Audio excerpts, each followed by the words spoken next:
नमस्कार, प्रणाम, हर हर महादेव। मैं म्यूजिक डायरेक्टर संजय साढ़ू। आज बहुत ही अच्छे सिंगर हमारे पवन शाह जी हमारे स्टूडियो में आए हैं और छठ का गाना रिकॉर्ड किए हैं, बहुत ही प्यारा। और कुछ ये मोदी जी के ऊपर गाना चाहते हैं, तो बाकी इनसे सुनते हैं। अपना पहले परिचय दे दीजिए। नमस्ते, नमस्कार। मैं सिंगर पवन शाह। आप लोगों के आशीर्वाद से मुंबई के स्टूडियो आरबी म्यूजिक में आज मेरा छठ पूजा का प्यारा सा सॉन्ग रिकॉर्ड हुआ है, रिकॉर्ड हो चुके हैं और मगही है, और मैथिली में कि मगही मगही गाना में, हाँ। मगही में रिकॉर्ड हो चुके हैं। और वो जो छठ पूजा का सॉन्ग हमारे चैनल पवन शाह इंटरटेनमेंट पर आप लोग देख सकते हैं। तो आइए, आप लोगों के लिए एक मोदी जी के ऊपर मैं कुछ 2 लाइन लिख के रखे हैं, सुनाते हैं। सुनाइए। बोलिए, कहीं कोई दिक्कत नहीं।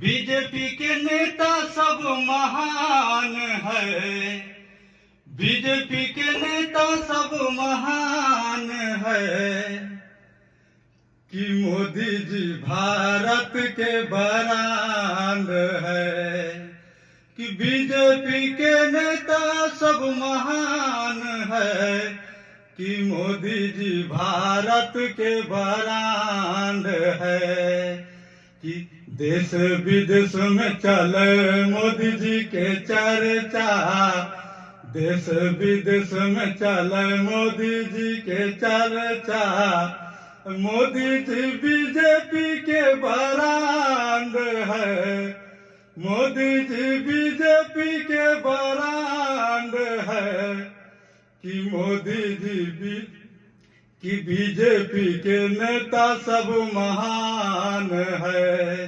बीजेपी के नेता सब महान है, मोदी जी भारत के बरांड है। तो बहुत प्यारा गाना है मोदी जी के ऊपर। तो अभी ये पूरा रिकॉर्ड नहीं हुआ, इसी तरह बनाए हैं कुछ 2 लाइन, बाद में प्रचार की तब गाएंगे कि बाद में गाएंगे? नहीं, बस इतने रहेगा, मतलब बाद में गाना बनाएंगे। हाँ, ये खाली 2 लाइन लिख दिए, 2 लाइन खाली लिखे हैं अभी इनसे। बाद में बीजेपी का जो गाना है आएगा। तो मिलते हैं दूसरी बारी में। नमस्कार, प्रणाम, जय माता दी, जय श्री राम। जय श्री राम।